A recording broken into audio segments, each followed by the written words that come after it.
François le pape François ñu bëri xamoon nañ ko quand même ci taxawaayam ci àdduna bi gis nañ taxawaay bu mu amoon ci situation bu am Palestine taxawaay bu mu am ci situation migrants yi ak taxawaay bu muy am généralement pour les plus démunis donc néew doole yi donc ñu ngi présenter suñu condoléances à tout le monde entier di présenter suñu condoléances aussi à la communauté layène pour le rappel à Dieu du khalife général donc Serigne Mouhamadou Makhtar Laye yàlla na mu yàlla yërëm te xaare ko àjjana. mbokk yi tey dañoo fas yéene woon waxtaan ak yéen parce que sénégalais yi suñu wóoloo dënk ñu day baax très souvent ñuy gën di waxtaan ak ñoom pour andi ay leeral parce que leeral yooyu ci suñu liggéey la bokk ba tax na tey suñu prise de parole ou suñu intervention ci ñaari pàcc lañ ko nar a lal. premier point bi nag day nekk andi ay leeral ci conférence de presse bi nga xam ne Thierno Alassane Sall dem na ko dem gaa dina métti sa nga andi leeral ci ab discours bu nga xam ne gis nga ne c'est pas du tout structuré parce que am soo koy déglu il passe du coq à l'âne ñëpp xam nañ que la vacuité de son discours ne souffre d'aucune contestation. tey bokk taskatu xibaar yi fi nekk yëpp su ma leen ne lan ngeen retenir ci conférence de presse bu dëmb dina difficile pour ngeen wax ko mais dinañ souffrir donc essayer quand même un temps soit peu jukki ci quelques points rek andi ci ay leeral loolu mooy nekk le premier point. Le deuxième point c'est que ñuy suivre sama page Facebook wala Twitter temps yi gis nañ ne am na yenn écrits yu ma defoon ci loolu maa ko doon woow pour ñu débattre ci ay sujets notamment au spontané Mina bëggoon naa maak moom ñu waxtaan ci bokkoon na aussi ci dossier Azer bi bëggoon naa aussi ñu waxtaan ci donc dinaa xuus ci dossier yi noonu andi ci juste quelques points. alors ci leeral xam nga day baax souvent ñuy rappeler aux Sénégalais que Thierno Alassane Sall n'est pas sorti de la cuisse de Jupiter. Il était avec le régime de Macky Sall en 2012, en 2013, en 2014, en 2015, en 2016 ba 2017. Il faut même rappeler qu'il a été coordonnateur des cadres de l'APR. su Macky Sall defuloon waxeet donc rester sur un mandat moom dina des ak moom pendant un mandat donc quinquennat l'équivalent de mandat bi nga xam ne moom la ñu jox le président Bassirou Diomaye Diakhar Faye. donc moom su génnee naan day naan régime bu fi nekk ci un an yi jàpp na defuñ fi dara gisul projet day baax ñu leeral ko ñoom buñ fi nekkee ci même seen 4 premières années yi lu ñu def par rapport à ñun en un an ce qu'on a fait. Parce que je ne vais pas comparer cette première année avec suñu boss parce que il n'y a pas matière à débattre là-dessus. Xam nañ bu baax ñun lu ñu def en un an ñoom ils l'ont pas fait en 3 ans. C'est ça la réalité. Et ça c'est factuel. Alors ce qui s'est passé nañ dem juste ci ñoom situation bu ñu jëlee Sénégal instant boobu noonu ñoom bu ñuy gagné élection yi en 2012 on était en taux d'endettement de 3076 milliards de francs CFA, l'équivalent soit 34% du PIB. Suñu déficit mu ngi woon ci 6%. ñun bu ñuy egsi vous l'avez tous vu 99,67% en termes d'endettement par rapport au PIB, plus de 18 milliards de francs CFA de taux d'endettement. ci misaal ñoom bu ñuy ñëw Sénégalais bu nekk ñu jàppee yow lu nga yoral nit ñi ci bor on était autour de 219 000 francs CFA. ñoom bu ñu fiy bàyyi Sénégalais bu nekk war na fay 1 31 000 francs CFA. donc bokkut en début de situation catastrophique bi nga xam ne bàyyi nañu ko dëkk bi ñun bu ñu egsee est-ce que kenn si yéen dëgg na ne am na salaire yu ñu fayut amut. ñoom il a fallu ñu dem adossé wu ci France instant boobu noonu pour mën a fay ay salaire ñun ba léegi dégg ngeen ñu ne dem nañ France dem ñaanaat wala Allemagne wala Chine wala États-Unis kenn dégguñu fenn fu ñu dem ñaanaatu te ba léegi ñu ngi continuer di fay ay salaire yemuñ ci loolu noonu amul benn secteur bu ngay laal tey te gisoo ne nit ñi ñu ngi ciy def ay jéego yu am solo secteur yëpp nag laa wax. et en dépit de tout ça nga gis aussi ceeb wàññi nañ ko suukar wàññi nañ ko mburu wàññi nañ ko farine wàññi nañ ko tout ça ci at bii nii la nekkee en dépit de la situation catastrophique bu am Sénégal ki nga xam ne nag nekkoon nag ak ñoom pendant 5 ans voire 6 ans moom moo ñëw naan tey il se permet di naan en 1 an ñun defuñu fi dara donc c'était pour leeral juste côté boobu noonu par rapport à ce point là. Le deuxième point c'est quoi? Et balaa may ñëw c'est le deuxième point. Il faut rappeler que ñun en 1 an quand même en 6 mois, c'est-à-dire à moins d'1 an, on a présenté au Sénégalais notre référentiel de politique publique, donc muy vision 2050, présenté le plan quinquennal ak un master plan stratégique. ñoom il leur a fallu 2011, 2012, 2013, 2014 pour ñu dem wuti ab cabinet à l'étranger pour mën a présenter au Sénégalais plutôt le PSE. te ñëpp xam nañ PSE bi nu mu demee woon te duñ ko présenter aussi. ñu nekkee ci espace politique ba léegi à chaque fois suñuy débat de fond dañuy def débat d'idées. naan PSE bi mën nañ ci jukki tel ou tel point d'accorduñ ci mais est-ce que gis ngeen boobu léegi kenn ci ñoom jukki ay points ci vision 2050 wala le plan quinquennal naan lii d'accorduma ci wala lii jàpp naa ne lii moo gën amut. démb aussi maa ngi koy dégg mu naan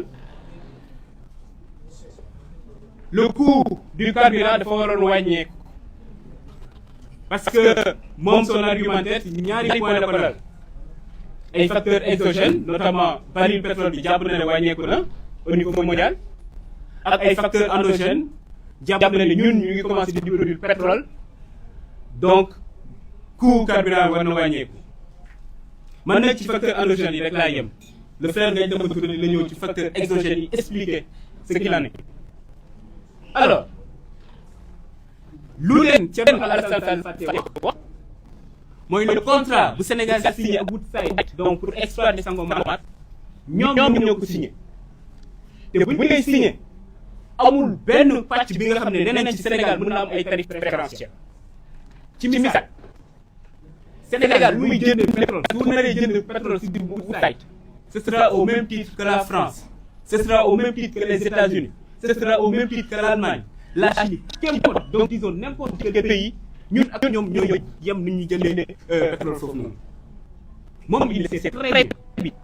Et puis encore ñun suñuy jënd foofu noonu sax ce sera en devise étrangère. donc yow soo bëggee jàkkaarloog Sénégalais yi di leen naan puisque ñu ngi produire pétrole léegi dañoo war a. carburant dafa war a wàcc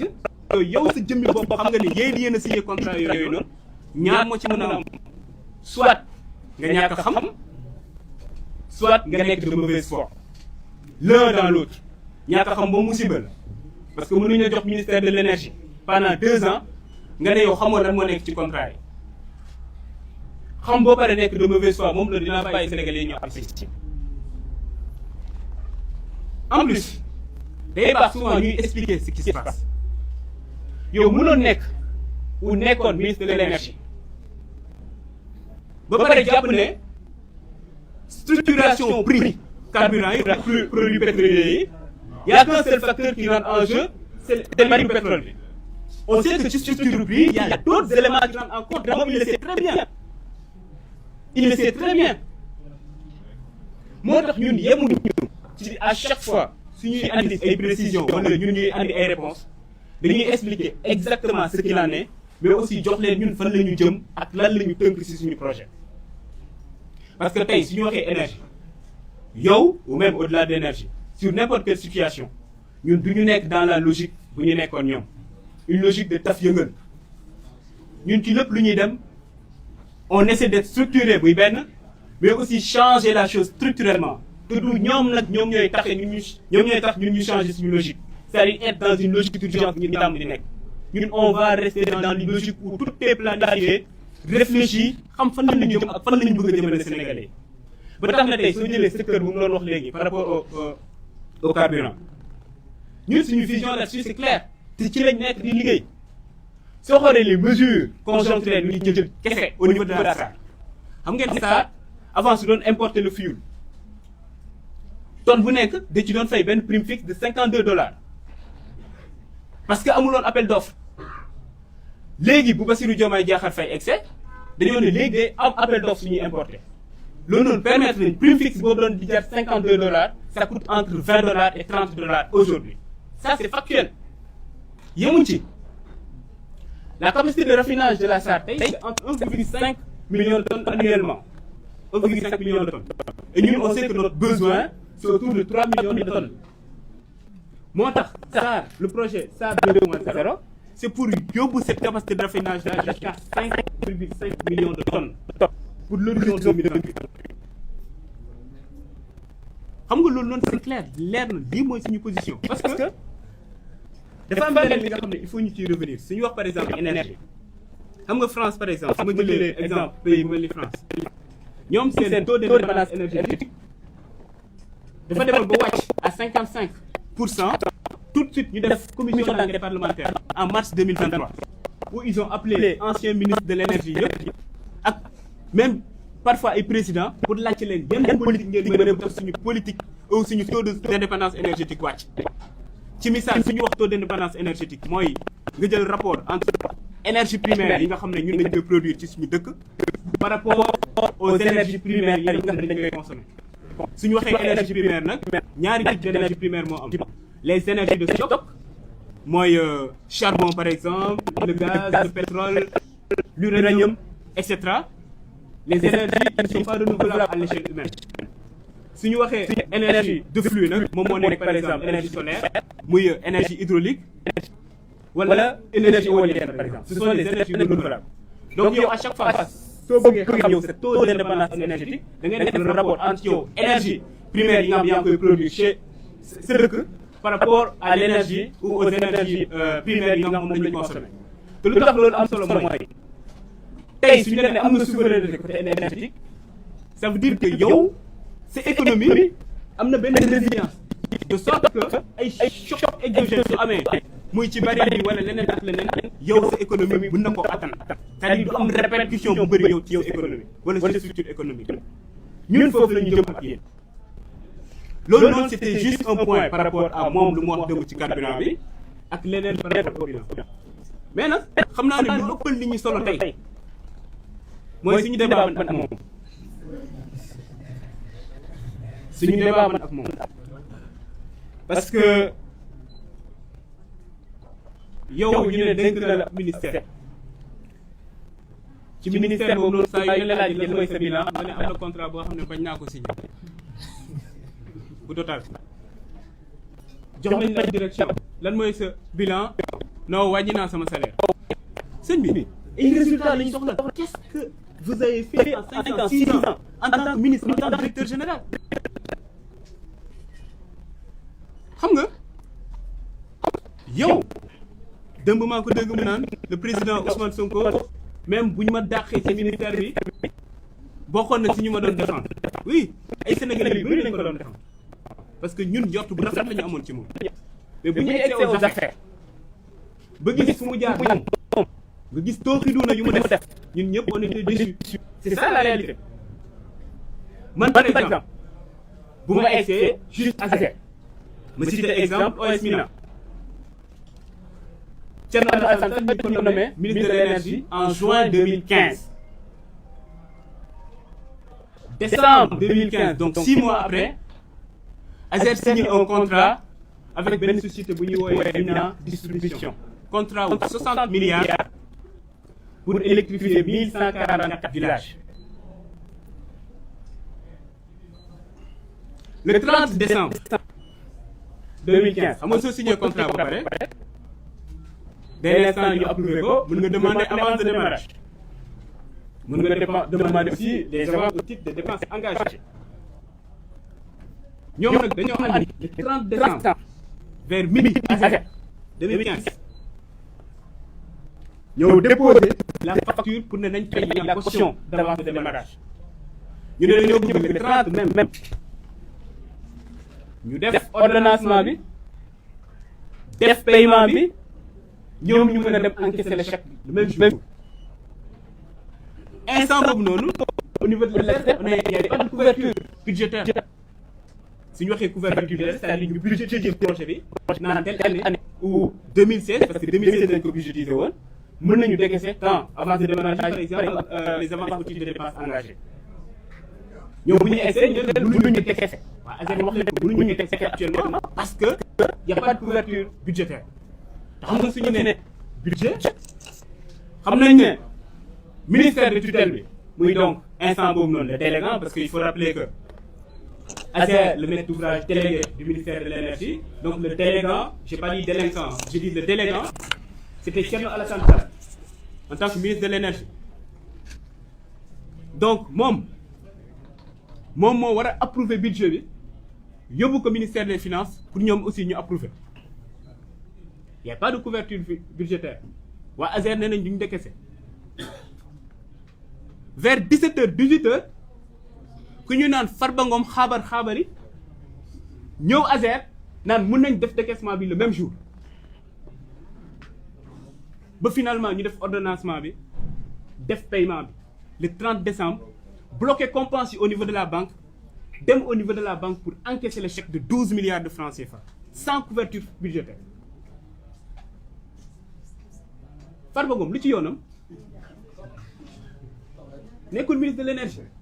bokkul sa ci ministère bi lan moo war a tax moom Farba Ngom moom moo war a ñëw ASER ba li nga xam ne nee nañ duñ ko décaisser parce que y a pas de couverture budgétaire moom mu tax ñu décaisser ko moo tax souvent suy wax ne laal nga ma laal suñu xel mën na ci ñaaw tuuti mën nañ ñaaw njort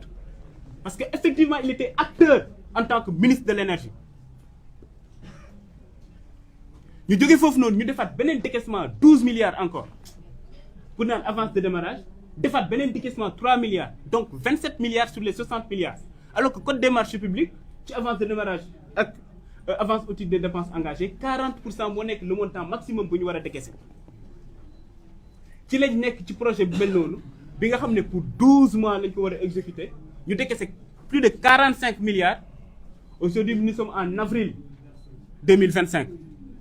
xam ngeen ñaata villages yi ñu électrifié sur les 1144 368 villages. Bravo. 368 villages kese ba pare 45 milliards yi disparaître na moo tax man jàpp naa parquet financier dafa war a saisir ci dossier bi 45 milliards pour électrifier 1144 villages 368 villages rek lañ ci électrifié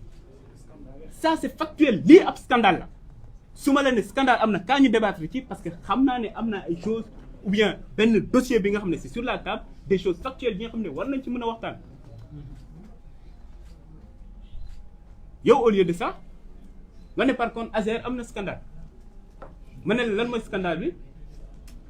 nga ne yow da nga fekk ñi signé contrat bu yàgg nga jël contrat boobu noonu renégocier ko fu ñu waroon électrifier 1500 villages nga yóbbu ko 1740 villages nee na loolu mooy scandale fu nga fekkee benn contrat mu am ay surfacturation yow nga ne surfacturation du ma ko noonu dindi ces surfacturation là nee na loolu scandale fu nga fekkee contrat bi nga xam ne yow jàpp nga ne financement bi yëpp presque dañoo nar a importer affaire nga ne dañuy exiger que 50% du financement reste au Sénégal Thierno Alassane Sall nee na loolu ab scandale la contrat bi nga xam fekk nga ñu signé ko ngeen waxtaan pour dugal ci ay affaire alternance moom nee na loolu scandale la c'est ça c'est factuel ñun nag ci dossier yii nii lañ koy woo pour moom mu ñëw ñu débattre ci parce que nag il faut comprendre sa logique c'est que même bu ñuy nekk ak moom ci opposition bi il a toujours joué ce jeu-là à chaque fois fu opposition bi booloo woon par exemple ci benn sujet bi nga xam ne arrangé wul Macky Sall moom dina gën a def benn diversion bi nga xam ne ça fait l'affaire de Macky Sall suñu waxee démocratie 4 temps la le temps d'élection délibération décision ak reddition des comptes ñun temps reddition des comptes lañ nekk ku wax reddition des comptes actuellement gis nañ effet bu muy def ci Sénégalais parce que ñëpp bëgg a xam seen xaalis fan la dugg ñun ñoo luubal moom nee na loolu amalu ko solo dina créer waat diversion pour defaat encore l'affaire de Macky Sall ñun nag duñ ko nangu Sénégalais yi duñ ko nangu moo taxoon ñun tey ñu gën pour andi quelques leeral pour ne ko ne ñun lu ñuy xaar ci moom mu ne ñu ne moom bu muy nekk aux affaires lan ak lan la def ñun ñu ñëw débattre ci ak moom parce que loolu rek la ñu xaar ci moom muy benn. Deuxièmement man soo ma ne lan mooy sa bilan moom Thierno Alassane soo ko ne lan mooy sa bilan maa ngi ko doon wax léegi ARTP mu ne wàññi naa sama salaire ñun amul kenn ko fiy gis mu nekk ab DG mu ñëw ci direction te fekk fa yenn yi nga xam ne jàppoon na ne di yoon te dindiwu ko man damay joxe sama exemple ASER rek vous avez vu le rapport de la Cour des comptes gis ngeen DG bi lu mu doon am man bu ma egsee yenn unité de gestion de projet yenn yi dañ leen naan 3 millions yenn yi lépp la ñu dindi ci suñu salaire est-ce que gis ngeen ñu communiqué ci parce que jàpp nañ loolu noonu du résultat yi mooy lu facture lu Sénégalais yi di xaar ci ñun lu tax ñu votel ñu mais pas fekk nga nit ki mu ngi fayeeku lii wàññi naa ko et cetera loolu jàpp nañ du résultat gars c'est important parce que on parle d'intégrité on parle de dire que là dañoo war a wàññi le train de vie de l'État am na solo mais c'est pas que ça que les Sénégalais attendent de nous en tant que dirigeants moom aussi Sénégalais yi nekk loolu lañ doon xaar ci moom lu ñu doon xaar ci moom mooy poste yu ñu ko dënkoon yan jéego la fa def mais pas que bëgg a gën naan sama bilan mooy signé wu ma tel contrat sama bilan mooy wàññi naa sama salaire ñu ngi koy xaar ci yeneen point nag parce que le frère Ngagne Demba Touré dina ci dellu si ci yenn contrat yi nga xam ne signé nekk jàpp nañ sa moo gën a grave yenn yi nga xam ne bañoon na ko signé maa ngi leen di sant di leen gërëm